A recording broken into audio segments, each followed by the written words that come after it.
अस्सलाम वालेकुम स्टूडेंट्स, उम्मीद करती हूँ आप सब लोग खैरियत से होंगे। अल्लाह ताला आपको अपने हिफ्ज़ व अमान में रखे।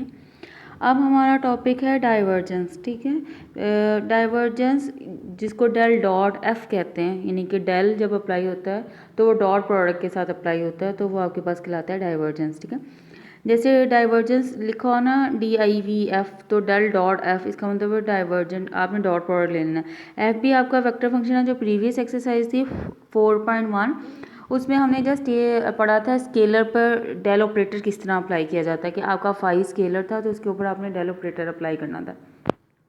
अब आपके पास फाई क्या है, वेक्टर फंक्शन है F1i F2j और F3k, तो आपने इसके ऊपर डेल अप्लाई करना है, तो डेल डॉट आएगा।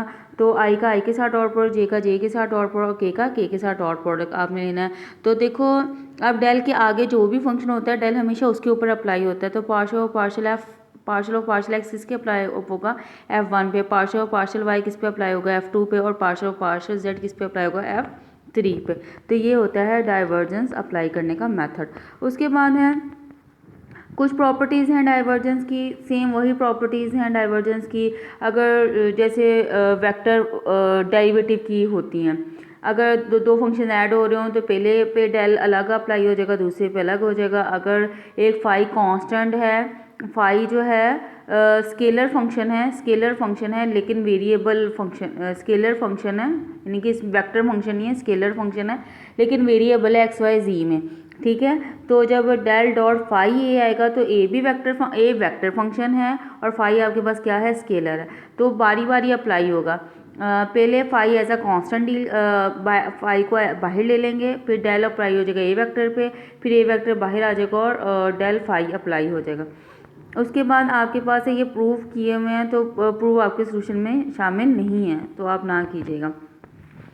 उसके बाद है कर्ल क्या होता है। ठीक है, कर्ल आपके पास होता है डेल क्रॉस। ठीक है, डेल क्रॉस एफ आप लें, क्रॉस प्रोडक्ट लें दो वेक्टर्स के दरमियान, तो वो डेल क्रॉस होता है। जैसे उसने लिखा है curl of F del cross F. Del आपको लिखते हैं partial of partial X I plus partial of partial Y J plus partial of partial Z K, और इसका क्रॉस प्रोडक्ट किसके साथ लिखते हैं, F1i F2j और F3k के साथ। ठीक है, दोनों का क्रॉस प्रोडक्ट लेना है तो आई जे के ऊपर आएगा और डेल, क्योंकि डेल पहले लिखा जा रहा है, डेल क्रॉस एफ है। ठीक है, तो डेल वाला वेक्टर पहले लिखा जाएगा और एफ वाला वेक्टर बाद में, जैसे आप दो वेक्टर्स के दरमियान क्रॉस प्रोडक्ट पिछले चैप्टर नंबर 2 में आपने पढ़ा हुआ है, सेम उसी तरह ही करेंगे। ठीक है, आई वाला कंपोनेंट आई वाली रो छोड़ देंगे और वही कॉलम छोड़ देंगे, तो क्या आ जाएगा, पार्शल ऑफ पार्शल वाई किस पे अप्लाई होगा, F3 पे, माइनस पार्शल और पार्शल जेड किस पे अप्लाई होगा, F2 पे। ठीक है, पहला फंक्शन, दूसरे पे आपने माइनस साइन लगाना है। जैसे आपने पहले याद किया, इसने माइनस साइन को अंदर मल्टीप्लाई कर दिया, आप वो वाला मेथड ना यूज़ कीजिएगा। जैसे सेकंड फंक्शन पे माइनस लगता है ना, माइनस जे, तो सेकंड कॉलम छोड़ दिया और फर्स्ट रो छोड़ दी, तो partial of partial x F3 पे लगा और पार्शल ऑफ पार्शल जेड किस पे लगा, F1 पे लगा। जो हम तो लिखते हैं माइनस साइन बाहर। ठीक है, इसने वही टर्म लिखी है लेकिन इसने अंदर माइनस साइन को मल्टीप्लाई कर दिया है, बाहर इसने प्लस लगा दिया। आपने ये वाला नहीं ना याद करना, जैसे आपने क्रॉस प्रोडक्ट पढ़ा है चैप्टर नंबर 2 में, आपने सेम उसी तरह ही करना है। उसके बाद है K3, के साथ के वाला कॉलम छोड़ दिया, वो रो छोड़ दी, तो आपके पास क्या आ जाएगा, पार्शल एक्स F2 के पे अप्लाई होगा, माइनस पार्शल वाई किस पे अप्लाई होगा, F1 पे अप्लाई होगा। अब एक चीज़ याद रखिएगा, डॉट प्रोडक्ट वैसे कम्यूटेटिव होता है। ठीक है, A डॉट B बराबर होता है B डॉट A के, लेकिन यहाँ पे क्योंकि ये डेल ऑपरेटर अप्लाई होता है तो इसलिए डॉट प्रोडक्ट भी कम्यूटेटिव नहीं होता है। डेल डॉट F का मतलब होता है डेल ने डॉट प्रोडक्ट लेकर F पर अप्लाई होना, लेकिन F डॉट डेल का मतलब ये है कि F जस्ट डॉट प्रोडक्ट लेगा, उसके ऊपर अप्लाई नहीं होगा, क्योंकि डेल के आगे जो चीज़ आती है डेल हमेशा उसके ऊपर अप्लाई होता है। इसी तरह डेल क्रॉस F जो है वो भी बराबर नहीं होता माइनस F क्रॉस, क्योंकि A क्रॉस B बराबर होता है माइनस B क्रॉस A के, तो इसमें भी ऐसी चीज़ नहीं है। उसके बाद है, मैंने प्रीवियस में आपको बताया था प्रीवियस लेक्चर में कि डेल डॉट F 0 हो जाए तो वो सॉलिनॉइड कहलाता है, इसी तरह डेल क्रॉस F 0 हो जाए तो इरोटेशनल कहलाता है। ठीक है, यानी कर्ल ऑफ, इसको ऐसे भी लिखते हैं कर्ल ऑफ F लिखते हैं। अगर कर्ल ऑफ F लिखा जाए तो इसका क्या मतलब होता है, डेल क्रॉस F लेना है। तो अदरवाइज़ ये इरोटेशनल होंगे अगर 0 होगा, रोटेशनल तब होंगे अगर ये 0 नहीं आएगा। सिमिलरली इसकी प्रॉपर्टी भी सेम ऐसे ही है, ये इसकी जो थर्ड और fourth property as a question के तौर पर भी आती है। डेल क्रॉस ए, दो वेक्टर्स आपस में ऐड हो रहे हो तो पहले का पे डेल अलग अप्लाई हो जाएगा कर्ल, और दूसरे पे कर्ल अलग अप्लाई हो जाएगा। फाई जो है वह स्केलर फंक्शन है लेकिन वेरिएबल फंक्शन है, ठीक है, एक्स वाई जी का फंक्शन, तो इसके ऊपर डेल अप्लाई होना है, ठीक है। तो क्या करेंगे, पहले फाई बाहर ले लेंगे, फिर डेल ए पे अप्लाई हो जाएगा, फिर plus del A F phi पे अप्लाई होगा क्रॉस ए। इसके बाद है इसकी third property del cross del phi जो होता है वो जीरो के बराबर होता है, ठीक है। तो इसको इस तरह वर्डिंग में भी लिखते हैं। डेल ऑफ फाई को ग्रेडियंट भी कहते हैं, ग्रेडियंट ऑफ फाई भी कहते हैं। डेल ऑफ फाई को अगर डेल ऑफ फाई लिखा हो या उसने ग्रेडियंट ऑफ फाई का कर्ल लेना है, तो ग्रेडियंट ऑफ फाई का मतलब होता है डेल फाई लेना है, डेल फाई का ग्रेडियंट लेना है, कि उसका क्या मतलब है, आपने डेल के साथ उसका क्रॉस पर लिखना है। सिमिलरली इसी तरह divergence of curl of A, curl of A का मतलब है डेल क्रॉस ए लेंगे और उसका डाइवर्जेंस लेंगे, डाइवर्जेंस मतलब डेल डॉट लेंगे। ये दोनों थर्ड और फोर्थ प्रॉपर्टी बहुत इंपॉर्टेंट है, ये बहुत बार एग्जाम में है, ये आपने याद रखना है। कर्ल ऑफ ए का मतलब है डेल क्रॉस ए लेंगे और उसका भी डाइवर्जेंस, आगे क्या लिखा हुआ है डाइवर्जेंस, तो इसका मतलब जो डेल क्रॉस ए लिया उसका डाइवर्जेंस डेल डॉट लेंगे। तो ये देखिए उसने प्रॉपर्टीज प्रूफ की हुई हैं, ठीक है। फर्स्ट टू बेसिक ना करना, आपने थर्ड लाजमी करना डेल। अब देखो थर्ड वाली देखो डेल फाई लिया ना, तो उसने डेल फाई की पहले वैल्यू निकाल दी। डेल फाई क्या होगा, पार्शियल और पार्शियल है, partial phi over partial x आई plus partial phi over j और partial phi over partial z के। अब आपने इसके ऊपर डेल अप्लाई करना है, del cross del of five. तो डेल अप्लाई करना है तो आपके पास डेल क्या होता है, partial x partial Y partial z, जैसे आप क्रॉस प्रोडक्ट लेते हैं वैसे लेकर आप इसको सिंप्लीफाई कीजिएगा। तो ये देखें आई फर्स्ट कॉलम छोड़ दिया और फर्स्ट रो छोड़ दी, तो डेल पार्शियल और पार्शियल वाई का किसके साथ पार्शियल बनेगा, पार्शियल फाइव और पार्शियल जेड के साथ, minus partial over partial Z का किसके साथ बनेगा, पार्शियल फाइव और पार्शियल वाई के साथ। तो ये दोनों आपस में डेरिवेटिव्स आ गए, ठीक है, तो ये दोनों आपस में कैंसिल हो जाएंगे, ठीक है। और ये नहीं लास्ट वाली लाइन में इसमें पार्शियल जेड आना है, तो वो गलती से लिखा हुआ है, ठीक है, क्योंकि पार्शियल ये लिखा हुआ है ना partial Y over partial square phi over partial Y partial Z, ठीक है, और minus partial square phi over partial, एक में जेड आना और एक में वाई आना, ये गलती से इसके दोनों वाई ही लिखे गए हैं लास्ट वाली लाइन में, तो एक में जेड है। तो इसका अगर पार्शियल डेरिवेटिव लेना वाई का पहले जेड का बाद में या जेड का पहले वाई का बाद में, तो ये दोनों सेम ही होते हैं, ठीक है। अगर जेड का पहले आ जाए या एक्स का पहले आ जाएगा, वाई का बाद में आ जाएगा, वाई का पहले आ जाएगा, एक्स का बाद में आ जाए, तो ये सेम होती है, तो इसलिए एक दूसरे के साथ कैंसिल आउट हो जाएगा, आंसर आपका 0 आ जाएगा। सिमिलरली इसने ये भी इसी तरह प्रूव किया हुआ है कि पहले डेल क्रॉस ए लेना है, आपने डेल क्रॉस ए लिया, उसका डेल डॉट ले लेना है डेल डॉट के साथ, तो वो भी आपका आंसर क्या आ जाएगा, 0 आ जाएगा। तो ये थे जो थ्योरम्स हैं, ये डबल मैथ वालों को आते होते हैं, ठीक है, तो आप ये बेशक ना कीजिएगा ये वाले थ्योरम्स, ठीक है। उसके बाद आगे आपके पास आ रहा है, ये तो प्रूफ्स किए हुए हैं उसने, तो ये डबल मैथ वालों को मोस्टली आते हैं, जनरल मैथ वालों को ये प्रूफ्स नहीं आते। उसके बाद आपकी एग्जाम्पल नंबर 1 आ गई। एग्जाम्पल नंबर 1 की वैसे मैंने एक्सरसाइज के तौर पर भी आपको सेंड किए हुए PDF बनाकर सोल्यूशन में। अब क्या है, डाइवर्जेंस ऑफ एफ निकालना। डाइवर्जेंस ऑफ एफ दिया हुआ है उसने, तो डाइवर्जेंस ऑफ एफ का मतलब क्या है, एफ डेल डॉट एफ निकालना है। तो डेल डॉट एफ का क्या मतलब है, पार्शियल यानी कि आई का डेरिवेटिव लेना है एक्स के लिहाज से, F1 का डेरिवेटिव एक्स के लिहाज से, F2 का डेरिवेटिव वाई के लिहाज से और F3 का डेरिवेटिव जेड के लिहाज से। तो F1 क्या है आपके पास इसमें, क्योंकि आई जे के अलग कर लेंगे ना, X over X square plus Y square plus Z square की पावर 3/2, ये आई का कंपोनेंट आएगा, वाई का कंपोनेंट का Y over X square plus Y square plus Z square की पावर 3/2, और जेड का कंपोनेंट आएगा X square Z over X square plus Y square plus Z square 3/2। तो उसने ए करके दिखाया हुआ, बाकी सिमिलरली सिमिट्री से वैसे ही लिखे जाएंगे।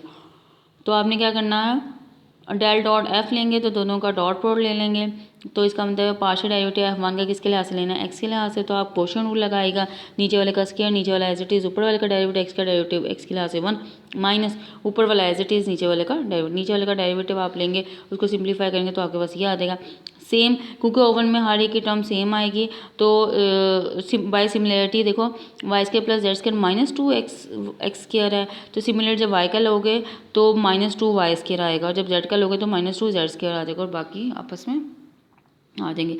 और ये जो लास्ट में ना ये गलत लिखा हुआ है, partial f3 of partial z जो है ना x square plus Y square आना है, ये मिस्टेक ठीक कर लीजिएगा, x square plus Y square आना है, फिर -2z स्क्वायर आना है, वहाँ पे वाई स्क्वायर आना है। इसी तरह है ये एग्जाम्पल नंबर 2 इम्पॉर्टेंट है। एग्जाम्पल नंबर 2 क्या है, जैसे जैसे ब्रैकेट्स लिखेंगे ना वैसे वैसे आपने ब्रैकेट्स को खोलना है, ठीक है। जैसे एफ डॉट डेल है, पहले आपने इसका डॉट प्रोडक्ट ले लेना है, फिर डेल आपने अप्लाई कर लेना है फाइव पे जो आगे इसका फंक्शन आ रहा है। जैसे ये पहले del dot F dot del ले लिया, ठीक है, क्योंकि एफ जो है इसकी लेफ्ट साइड पर है डेल के, तो इसलिए डेल ने एफ के ऊपर अप्लाई नहीं होना। डेल के आगे जो फंक्शन आता होता है डेल हमेशा उस पर अप्लाई होता है। डेल की राइट साइड पर आगे क्या आ रहा है फाइव, तो फाइव की वैल्यू क्या है 2x square Y and X Z cube, तो डेल ने उसके ऊपर अप्लाई होना है। तो बारी बारी अप्लाई होगा, एक्स के लिहाज से भी डेरिवेटिव लेंगे, वाई के लिहाज से भी और जेड के लिहाज से। इसी तरह पहले एफ क्रॉस डेल ले लीजिएगा आप, डेल क्रॉस एफ लेकर जो उसकी वैल्यू आई है उसके ऊपर आपने क्या अप्लाई करना है, फाई अप्लाई कर देना है, ठीक है। उसके बाद ये भी सिमिलरली ऐसे ही है, थर्ड वाला पार्ट भी। उसके बाद एग्जाम्पल नंबर 3 है, एग्जाम्पल नंबर दी हुई है, देखो find the divergence gradient of V. तो ग्रेडियंट ऑफ फाई, वी नहीं आना, ये फाई वर्ड है, गलती से क्वेश्चन में मिस्टेक है, फाई आना है। ग्रेडियंट ऑफ फाई मैंने आपको इसकी पिक्चर्स भी सेंड की हुई, पिक्चर्स में मिस्टेक्स ठीक हैं। ग्रेडियंट ऑफ फाई, आपने ग्रेडियंट ऑफ फाई का मतलब क्या है, डेल फाई निकालना है, फिर उसका डाइवर्जेंस का क्या मतलब है, डेल डॉट निकालना है। पहले ग्रेडियंट ऑफ फाई निकाल लीजिएगा आप, डेल फाई निकाल कर उसका डॉट प्रोडक्ट किसके साथ लेंगे, डेल के साथ लेंगे, तो ये वही उससे निकाला हुआ है। उसके बाद है ये भी इसी तरह है, आर की जब जहाँ भी आर होगा आपने आर यही लिखना है कि उसमें आर क्या है, एक्स आई plus Y J plus Z K, और उसकी मैग्नीट्यूड क्या है, एक्स के प्लस वाई के प्लस जेड स्केयर की पावर 1/2। तो आपने 7th पावर लेनी है इसमें, तो 7th पावर क्या कि 1/2, तो आपने इसका क्या लेना है, डाइवर्जेंस ऑफ आर की पावर 7 लेनी है। ये क्वेश्चन में मिस्टेक है,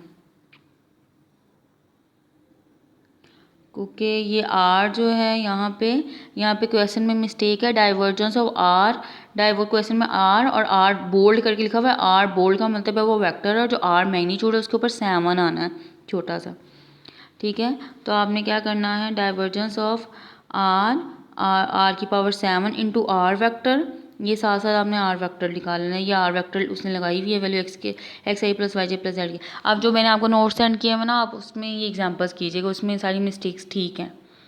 तो आपने क्या करना है, पहले डॉट प्रोडक्ट ले लेना है, ठीक है। तो आई का आई के साथ डॉट प्रोडक्ट, जे का जे के साथ, जेड का जेड के साथ। आप देखो आई का आई के साथ, तो पहला फंक्शन क्या है, एक्स इंटू एक्स के प्लस वाई के प्लस जेड स्क्वायर की पावर 7/2। सिमिलरली बाकी आपने सिर्फ एक सॉल्व कर लेना, दूसरा वो सिमिलरली करके सिमेट्री के तहत वो दूसरा वैसे ही सॉल्व हो जाएगा। ये देखो उसने तो बारी बारी तीनों सॉल्व किए हुए हैं। प्रोडक्ट रूल लगेगा, पावर शुरू पहले एक्स का derivative 1, second function as it is, और फिर उसने पहला फंक्शन एज इट इज़ रखा एक्स, और दूसरे का डेरिवेटिव ले पावर शुरू में, पावर एक कम और अंदर वाली चीज़ का डेरिवेटिव। सिमिलरली इस तरह किया हुआ है, फिर ऐड किया, ऐड करके आपने वैल्यूज़ निकालने। सिमिलरली ये क्वेश्चन भी ऐसे ही है, डाइवर्जेंस निकालना है R over R cube, R vector है और क्यूब उसकी क्या है, मैग्नीट्यूड, ठीक है। तो आपने कहा जब इसका डेल अप्लाई करेंगे तो सेम उसी तरह प्रोडक्ट रूल लगेगा इसमें भी। तो एक्स का derivative X as it is, second का फंक्शन का डेरिवेटिव लेंगे plus first function second function as it is और फर्स्ट का डेरिवेटिव, इस तरह ये सिंप्लीफाई कीजिएगा। ये रिपीट एक जैसे ही पैटर्न के क्वेश्चन है, एग्जाम्पल नंबर 4 भी, एग्जाम्पल नंबर 5 भी। उसके बाद है ये एग्जाम्पल इंपॉर्टेंट है, बहुत इंपॉर्टेंट एग्जाम्पल है, एग्जाम्पल नंबर 6। एग्जाम्पल नंबर 6 है आपके पास, कर्ल ऑफ ए निकालना है, ठीक है। तो आपने क्या करना है, ए दिया हुआ है, पहले कर्ल ऑफ ए निकालेंगे, यानी कि डेल क्रॉस ए निकालेगा, फिर उसका दोबारा से कर्ल लिया, जो आंसर आया उसका दोबारा से कर्ल लेंगे तो उसका आंसर आपके पास क्या आ जाएगा, 3J आएगा आंसर, वही उसने कहा है इसका 3J आंसर आना है। उसके बाद एग्जाम्पल नंबर 7 बहुत इंपॉर्टेंट है। ए और बी दो वेक्टर पॉइंट फंक्शन बताया है उसने। क्या show that the divergence of A cross B बराबर होता है B curl of A and minus A curl. तो पहले ए क्रॉस बी आपने वेक्टर निकाल लेना है, फिर उसका डाइवर्जेंस निकालना है। डाइवर्जेंस का मतलब del dot A cross B निकाल लेना है। फिर उसका आंसर किसके बराबर होना चाहिए, कर्ल ऑफ ए निकालिएगा, कर्ल ऑफ बी निकालिएगा। कर्ल ऑफ ए को बी से मल्टीप्लाई करना है, कर्ल ऑफ बी को ए से, और दोनों को माइनस करके लेफ्ट हैंड साइड के जवाब राइट हैंड साइड के जवाब के बराबर आना चाहिए। ऐसे ठीक है। लेफ्ट हैंड साइड अलग कर लें, राइट हैंड साइड अलग कर लें, ऐसे करना है ऐसे कर लीजिएगा। नहीं तो उसने पहले ए क्रॉस बी निकाला है, फिर उसका डॉट प्रोडक्ट लिया इसके साथ, फिर B1 कंपोनेंट वाले टर्म्स को अलग कर लिए हैं। B1 जिसमें कॉमन वो अलग, B2 जिसमें B3 और माइनस A1 जहाँ A2 और A3। अब ये देखो ये जो दरमियान में इसका क्या मतलब, ये मल्टीप्लाई हो रहा है कर्ल ऑफ ए के साथ बी वेक्टर और माइनस ए वेक्टर किसके साथ रोलर है बी के साथ। उसके बाद एग्जांपल नंबर 8 भी इंपॉर्टेंट है। वी उसने दिया हुआ ए क्रॉस बी, उसने कहा शो प्रूव डैट कि half of curl of V आता है। ठीक है, तो आपने क्या करना है, पहले कर्ल ऑफ वी निकाल ए क्रॉस आर निकालिएगा उसका, क्योंकि कर्ल ऑफ वी निकालना है ना आपने, तो वी की वैल्यू उसने दी हुई है आपको ए क्रॉस आर। तो ए क्रॉस आर पहले आप ए क्रॉस आर निकालिएगा, पहले ए क्रॉस आर, फिर उसका कर्ल ऑफ वी लीजिएगा, क्योंकि ए क्रॉस आर किसके बराबर है, वी के बराबर है, वो लेके फिर कर्ल निकालिएगा। कर्ल ऑफ वी निकालने के बाद आप देखिएगा उसका आंसर 2 आएगा, 2A आ जाएगा, तो A2 को उधर ले जाएगा तो हाफ, तो आपके पास रिक्वायर्ड आंसर आ जाएगा। ठीक है, अब एग्जाम्पल नंबर आपकी 4.1 है। यहाँ तक अच्छे से एग्जाम्पल्स अच्छे से कीजिएगा। उम्मीद करती हूँ आपको लेक्चर की समझ आ गई होगी। अगर किसी भी पॉइंट किसी बात की समझ ना आए तो आप पूछ सकते हैं। अपना ख्याल रखिएगा ढेर सारा। अल्लाह ताला आपको अपनी हिफ्ज़-ओ-मान में रखे। ओके, अल्लाह हाफिज़।